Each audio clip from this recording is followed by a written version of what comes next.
왜 안 들어와 애들? 눈알이 아파요. 그렇게 눈알이 빠지게 쳐졸더니 씨. 아, 저는 진짜 안 자려고. 잠깐 서 졸려오면. 애들 좀 걸릴 것 같아요. 사도. 저는 이거 대피자마자 봐온 거예요. 자, 기압과 바람. 여기에서 기압이요. 자, 아까 얘기한 것처럼 단기간 동안의 날씨의 변화는 기압이 만든다 그랬어요. 그러면 기압에도 종류가 있는데 고기압과 저기압이라는 게 생긴다 그랬는데 이게 왜 생기니?부터 시작하는 거예요. 사실은 지표면에 공기가 고르게 이렇게 퍼져 있어요. 그러면 공기가 이렇게 고르게 퍼져 있으면 공기들이 땅바닥을 누르는 힘의 세기가 다 어떨까요? 다 같아요. 됐습니까? 네. 자, 그러면 이렇게 공기가 땅을 누르는 힘을 우리가 공기의 압력, 기압이라고 합니다. 그러면 이렇게 기압이 생기는 이유는 뭘까요? 기압이 생기는 이유는 공기도 무게를 가지고 있는 입자이기 때문이야. 그래서 중력 때문에 아래로 누르는 힘이 생기는 거죠. 됐어? 그래서 기압이 생기는 이유는 공기의 뭐 때문이다? 무게 때문이다. 이렇게 얘기하는 거예요. 됐어? 공기가 무게를 가지고 있기 때문에 나를 누를 수 있는 힘이 생기는 거예요. 그러면 한 지점에 물체가 있어요. 기압 방향은 어느 방향입니까? 라고 하면 기압은 위에서 아래 방향이 아니고 모든 방향으로 기압은 작용합니다. 모든 쪽에 공기가 있기 때문에. 됐죠? 그래서 모든 방향으로 기압이 작용하는데 이때 어느 방향으로 작용하는 공기의 압력이 더 큽니까? 라고 얘기하면 모든 방향에서 공기가 누르는 힘의 세기는 다 어떻다? 같다라는 얘기입니다. 한 지점에서. 네, 근데 땅바닥에서 위로 올라가면 올라갈수록요 공기의 양이 많아지니 적어지니? 적어져요. 그래서 땅바닥에서 위로 올라갈수록 공기의 양이 적어지니까 기압의 세기가 위로 갈수록 뭐해지니까? 낮아지겠죠. 공기가 적어지니까.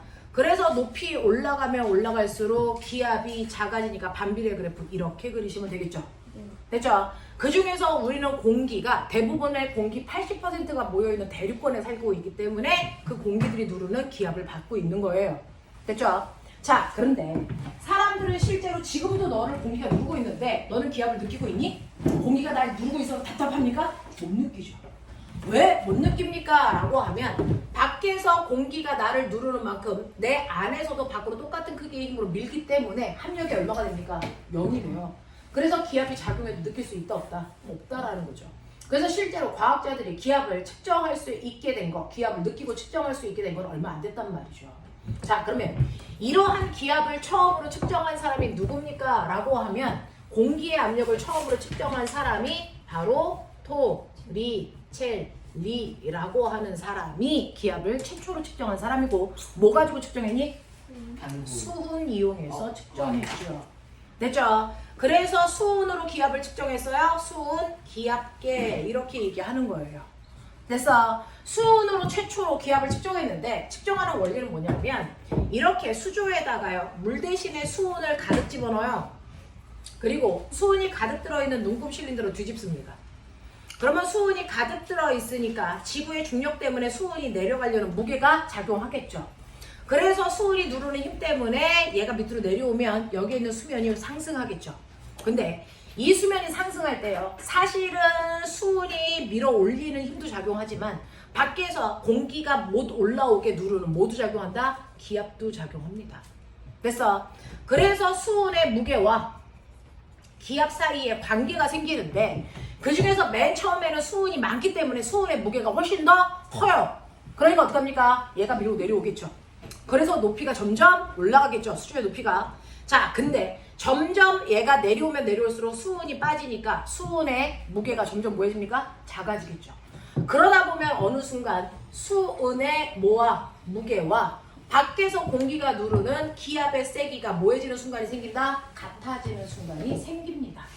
그러면 더 이상 밀고 내려올 수 있겠니 없겠니? 없어요.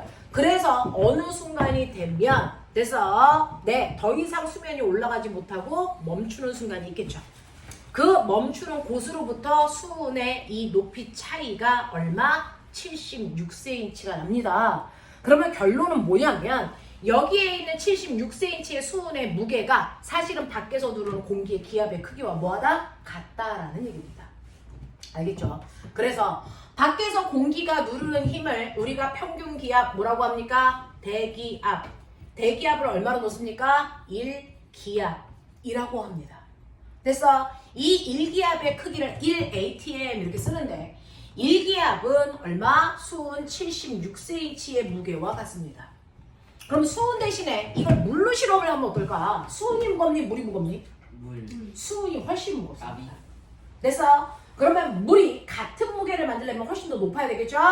물기둥은 10m의 물기둥이 누르는 크기와 같습니다. 그러니까 여러분들이 수영장에 가서 10m 잠수했을 때 물이 누르는 수압이 바로 실제로 지금 현재 공기가 누르는 기압과 같은 겁니다. 알겠어? 또 공기기둥 1000kg의 공기기둥이 누르는 힘이랑 똑같다는 거죠. 그래서 이거를 기압계로는 1013 헥토파스칼이라고 표현하기도 합니다. 요즘은 이거 잘 안 쓰지만. 알겠습니까? 이게 다 1기압을 표현하는 크기들이다 라고 하는 겁니다. 자, 그러면 내가 이때 이 수은이 들어있는 이 컵을 돼서 훨씬 지구보다 얇은 거 또는 훨씬 지구보다 더 뚱뚱한 거를 놓는다면 멈추는 수조의 높이가 변할까 안 변할까? 안 변해요. 변할까 안 변할까? 안 변합니다. 왜? 실제로 기압이라는 압력은 단위 면적당 누르는 힘을 얘기하는 거기 때문에 그래서 얘가 두껍던 얇던 누르는 단위 면적당 공기가 누르는 힘의 세기는 어떻습니까? 같아요. 그렇기 때문에 이 수조의 두께하고 상관없이 비커의 두께하고 상관없이 내려가다 멈추는 높이는 항상 언제나 76cm에서 멈춥니다. 그러면 선생님 두께로도 높이를 변화시킬 수 없으면 얘를 기울이면 어때요?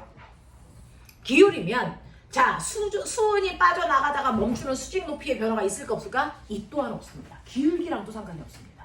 기압은 모든 방향으로 작용하니까. 알겠습니까?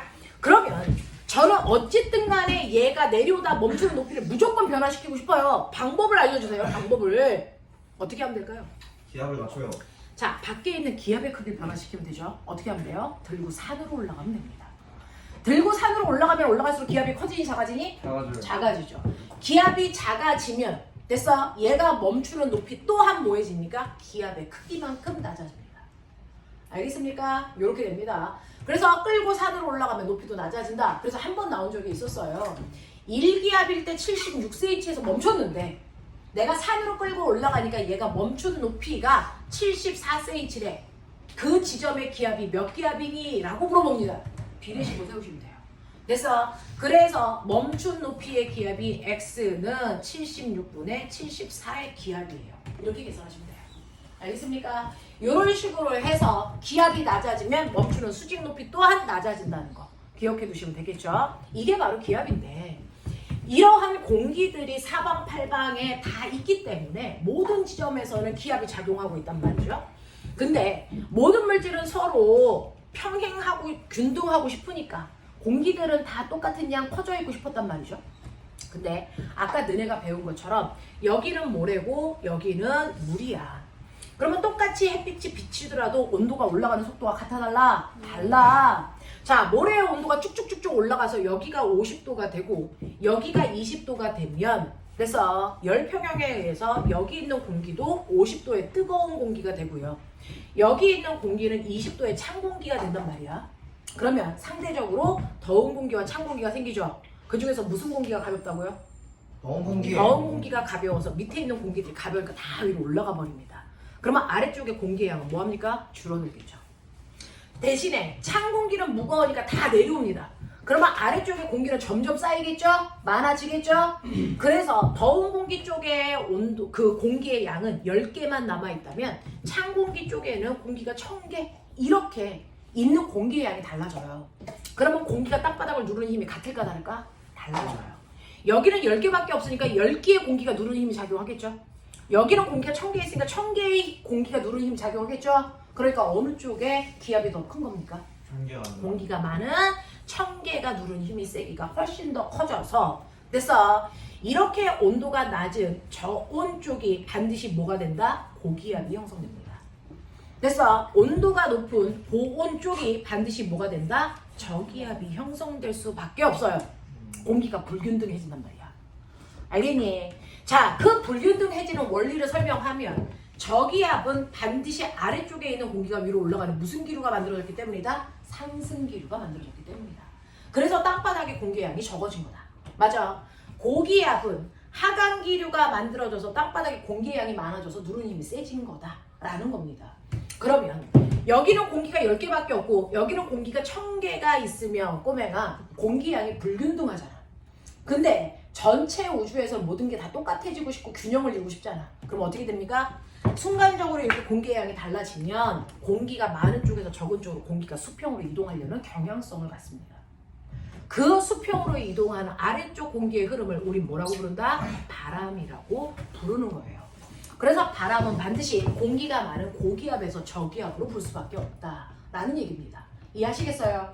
자, 그러면 바람이 고기압에서 저기압으로 이렇게 수평으로 불어나가면 되는 거죠? 아닙니다. 실제로는 고기압에서는 바람이 불어나가는데 시계 방향으로 회전하면서 불어나갑니다. 똑바로 가지 않습니다. 저기압에서는 바람이 불어 들어가는데 똑바로 들어가지 않고 반시계 방향으로 회전하면서 불어 들어갑니다. 그러면 공기가 왜 갑자기 회전합니까? 똑바로 안 가고? 그거 뭐 때문이에요? 바로 지구의 뭐 때문이다? 자전 때문입니다. 사실은 공기는요, 고기압에서 저기압으로 똑바로 오고 있는데 내가 타고 있는 지구가 돌죠? 그러면 내가 도는 겁니다. 공기는 똑바로 오는데. 그러면 내가 이렇게 도니까 처음에는 배꼽 쪽으로 바람이 불어오다가 됐어? 내가 이렇게 휘면 바람이 마치 옆구리 쪽으로 휘어서 오는 것처럼 보이잖아요. 그래서 바람이 이렇게 휜다라고 얘기하지만 실제로 도는 건 누구다? 사람이에요. 알겠어? 그래서 고기압에서는 하강 기류이면서 바람이 불어 나가죠. 그래서 오름나사로 다 모여집니다. 저기압은 상승 기류면서 바람이 반시계 방향 불어 들어오죠. 알겠습니까? 이렇게 되는 모습을 여러분들이 그릴 수 있으면 된다. 자, 그러면 우리가 알고 있는 것처럼 바람은 그래서 고기압에서 저기압으로 불 수밖에 없고 고기압이라는 건 저온을 얘기하는 거구나. 그러니까 바람은 저온에서 고온으로 불기 때문에 바람을 맞으면 찬 공기가 오니까 시원한 거구나 라는 얘기입니다. 되겠어? 그러면 이렇게 지표면이 불균등하게 온도가 달라지는 이유는 뭐야? 바로 비열차입니다. 됐어? 그래서 이렇게 해안가가 있으면 한낮에는 아까 그린 것처럼 자, 모래 쪽의 온도가 높아서 고온이 돼서 상승기를 만들고요. 바다 쪽의 온도가 저온이 돼서 하강기를 만들기 때문에 낮 동안에는 바람이 어디로요? 찬 데서 뜨거운 쪽으로 불겠죠. 그래서 낮 동안에 부는 바람은 바다에서 시작한 바람이다. 무슨 풍? 해풍이 불어요. 밤이 되면 거꾸로 육지에서 바다 쪽으로 봅니다. 알겠어요? 그러면 밤에 부는 바람을 뭐라고 합니까? 육풍이다 이렇게 불러요. 그러면 이 둘을 합해서 우리는 해안가에서 부는 바람을 뭐라고 하고요? 해륙풍이구나 라고 부르는 거야. 근데 거시적으로 보면 우리나라 자체가 해안가인 거 납득하십니까? 네. 우리나라는 삼면이 바다잖아요. 그러니 실제로 우리나라도 해안가이기 때문에 육지와 바다 쪽의 온도 차이가 계절에 따라 생겨요.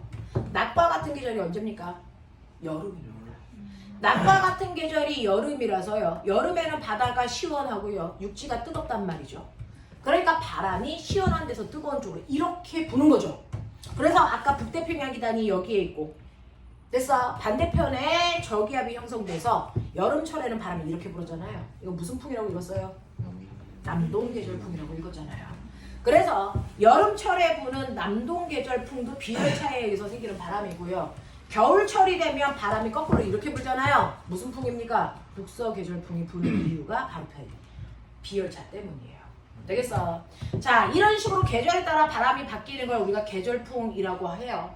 알겠습니까? 얘네들이 모두 다 비열차에 의해서 바람을 만드는 상황입니다. 이해하시겠어요? 이렇게 됩니다. 자, 그러면서 해륙풍의 주기는 언제예요? 해풍이 불어다가 다시 해풍이 불 때까지 하루 걸리죠. 하루가 주기예요. 계절풍의 주기는 여름이었다가 다시 여름이 돼야만 같은 바람이 불겠죠? 1년입니다. 알겠습니까? 네. 실제로 바람이 생기는 원인이 비열차라는 건 똑같지만 주기는 다르다. 알겠니? 알겠니? 이렇게 된다는 거죠. 그래서 여러분들 시험 범위의 마지막에 기압이라는 게 뭔지가 정확하게 나와 있어요. 그래서 여러분들이 가지고 있는 72페이지 보시면 72페이지 보시면 토리첼리의 수은기압기에 대한 얘기가 나와 있으니까 1기압의 크기가 얼마인지도 보시고요. 됐죠? 그리고 자, 위로 올라갈수록 공기가 희박해지기 때문에 기압이 낮아져 수은기둥의 높이는 낮아질 수밖에 없다는 그림도 인정하셔야 됩니다. 넘어갈게요. 넘어오시면 74페이지 고기압과 저기압에 무슨 기류와 바람이 어떻게 부는지 기억하셔야 되고요. 그것과 관련된 게 해력풍과 궤적풍의 설명이 예쁘게 그려져 있습니다. 확인하셨습니까? 여기에 있는 문제도 10문제 푸십시오. 시작.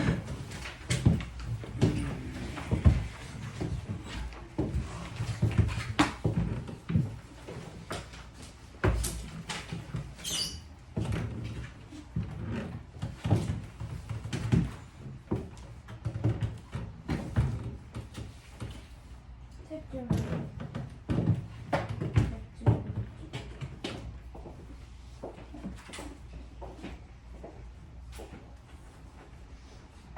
이길 거예요?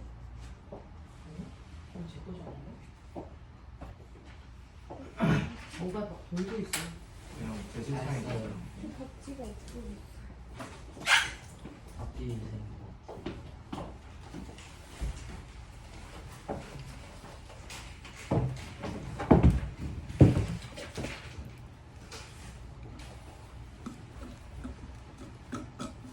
다 했어요.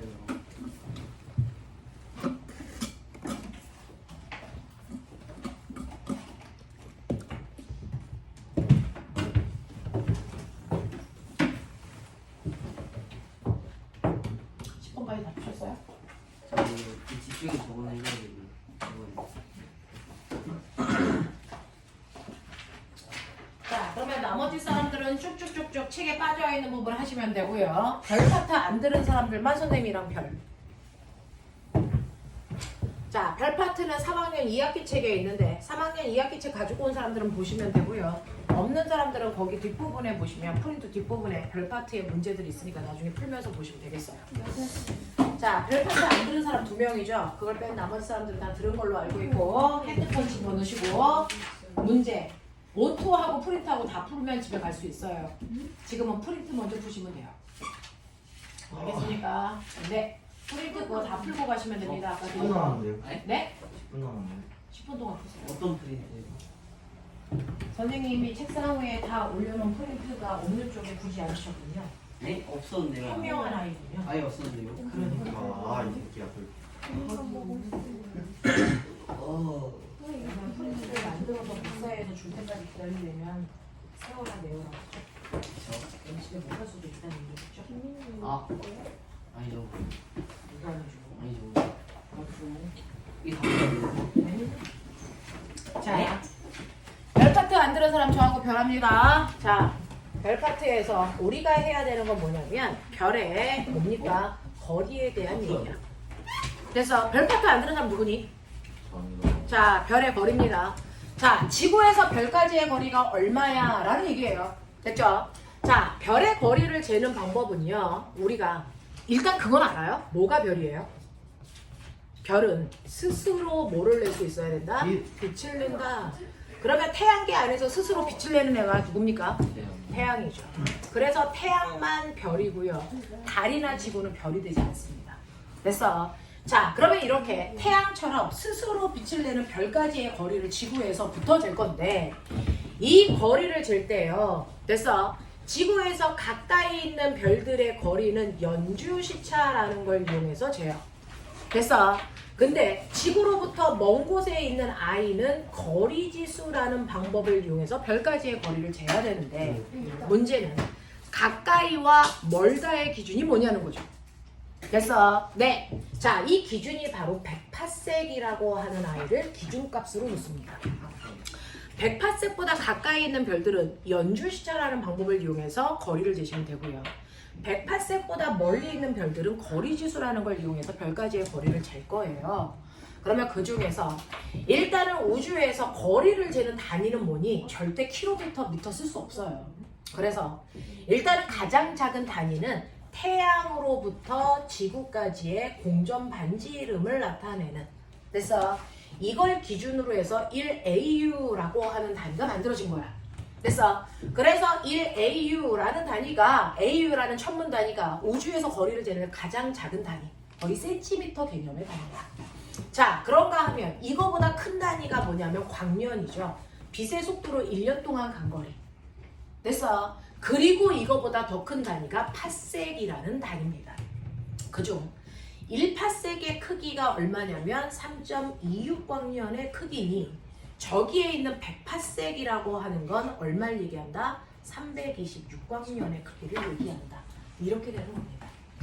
되겠어? 자, 그래서 이런 식으로 여러분들이 우주에서는 거리를 재는데 108셉보다 가까이 있는 별은 연주시차로 잰대요. 그러면 연주시차가 일단 뭔지를 알아야 그거 가지고 거리를 잴 거 아닙니까? 연주시차는 태양을 중심으로 지구가 뭐하고 있니? 공전하고 있어요. 자, 그러면 한 바퀴를 돌아 제자리로 오는데 얼마 걸립니까? 1년 걸리겠죠? 자, 근데 여기에 A라는 별이 있을 때요. 지구가 기역의 위치에서 A라는 별을 보면 A라는 별은 여기에 있는 것처럼 보입니다. 그랬다가 지구가 1년 지난 후가 아니고 정확하게 반년, 6개월 지나면 반대쪽에 지구가 옵니다. 됐어? 그래서 반년 지난 후에 똑같은 별을 보면 별은 여기 있는 것처럼 보여서 실제로 움직인 건 지구지만 별이 이만큼의 각도를 이동한 것처럼 보이는 시차가 생기죠. 각도 차이. 알겠습니까? 이 시차가 생기면 이 시차를 나누기 절반값을 하시면 우리가 원하는 연주시차라는 게 나옵니다. 그래서 연주시차라는 건 지구가 6개월 동안 공전하면서 생긴 각도 변화의 절반값이 바로 연주시차입니다. 그러면 이 연주시차라는 절반의 각도를 재면 그 각도를 역수한 만큼이 지구에서 별까지의 거리가 되는 겁니다. 예를 들어서 어떤 A라는 별에 시차가 있는데 시차가 1초라고 하죠. 그러면 이 I의 연주시차는 얼마입니까? 라고 하면 절반이니까 이 I의 연주시차는 0.5초입니다. 그러면 별까지의 거리는 얼마입니까? 역수하라고 했어요. 그러면 얼마입니까? 0.5 역수하시면 얼마 나와요? 18세기라는 값이 나와요. 아니 18세기 아니고 2파세기라는 값이 나오겠죠. 됐죠? 자, 근데 B라는 별은 연주시차가 얼마냐면 시차가 얼마냐면 10초입니다.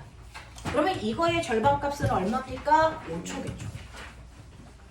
그럼 별까지의 거리는 얼마입니까? 라고 하면 5분의 1이니까 야, 이거 얼마냐? 맞죠? 예. 이거 5분의 1이니까 얼마입니까? 5분의 1이니까 얼마입니까? 0.2파세기죠. 되겠습니까? 자, 이렇게 해서 보시면 연주시차가 0.5에서 5로 연주시차가 몇 배 커졌어요? 10배 커졌어요. 그럼 별까지의 거리는 몇 배 커집니까? 10분의 1로 줄어듭니다. 그러니 연주시차와 거리 사이에는 서로 무슨 관계가 있다? 반비례 관계가 있습니다. 알겠어? 실제로요, A라는 별보다 훨씬 더 가까이 있는 별도 있을 수 있고 더 멀리 있는 별도 존재할 수 있어요. 가까이 있는 별을 보면 얘가 기역에 위치해 있을 때 A보다 더 아래선으로 내려가고 니은에 오면 훨씬 더 윗선에 올라가서 이 각도가 더 커집니다. 그래서 가까이 있는 별일수록 각도가 커져요. 됐어? 그래서 거리와 연주시차는 반비례한다. 자, 그러면 연주시차를 구할 때 각도를 쟀는데 선생님 초라는 단위 처음 들어요. 초가 뭡니까? 라고 하면 우리는 각도기에서 각도를 잴 때는 1도 단위로 잽니다. 근데 그 1도를 똑같은 크기로 60등분 하면 그 안에는 60분이 들어있다. 우리 이렇게 표현합니다. 그리고 1분이라는 그 작은 각도를 다시 60등분 합니다. 그러면 1분 안에 얼마가 들어있다? 60초가 들어있다. 이렇게 됩니다. 그러면 결국은 1도를 얼마? 3600초로 나누었다. 이런 얘기가 되는 거예요. 됐어? 근데 멀리 떨어져 있는 별일수록 이 연주시차 각도가 훨씬 더 작게 나타나서요. 그래서 각도가 작아질 건데 우리가 실제로 잴 수 있는 각도는 얼마? 108색 떨어져 있는 별이 만들어내는 0.01초까지만 잴 수 있다는 거예요. 그거보다 작은 각도는 잴 수 있다 없다? 없다. 그래서 이거보다 작은 각도를 갖는 108색보다 멀리 있는 별들은 연주시차로 잴 수 없다라는 얘기입니다. 이해하시겠어요? 자, 그러면 이렇게 108색보다 먼 곳에 있는 별들의 거리는 어떻게 잽니까? 거리지수라는 걸로 재는데 거리지수가 뭡니까? 라고 얘기를 하면 꼬매가 거리지수라고 하는 건 별의 밝기 차이인 등급차로 구합니다. 근데 그 등급차를 어떻게 구하는 거냐면 외우세요. 겉절이 하시면 돼요.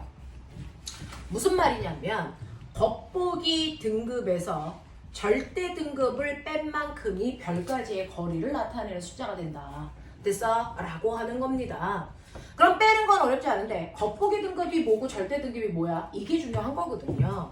그 중에서 겉보기 등급이라고 하는 건 인간이 맨눈으로 봤을 때 별의 밝기를 표현하는 값이에요. 옛날에 히파르코스라는 사람이요, 지구에서 별을 보죠. 그러면 A라는 별도 있고 B라는 별도 있고 C라는 별도 있는데, 됐어? 자, 얘네들의 실제 밝기는 똑같더라도요, A가 가까이 있으니까 더 밝아 보여요. 자, 그럼 밝았을 때 너네 공부 잘하는 애들은 등급이 커지니 작아지니? 작아지죠. 밝은 별도 등급이 작아집니다. 그래서 히파르코스는요, 가장 밝은 아이를 1등급이라고 준 거예요.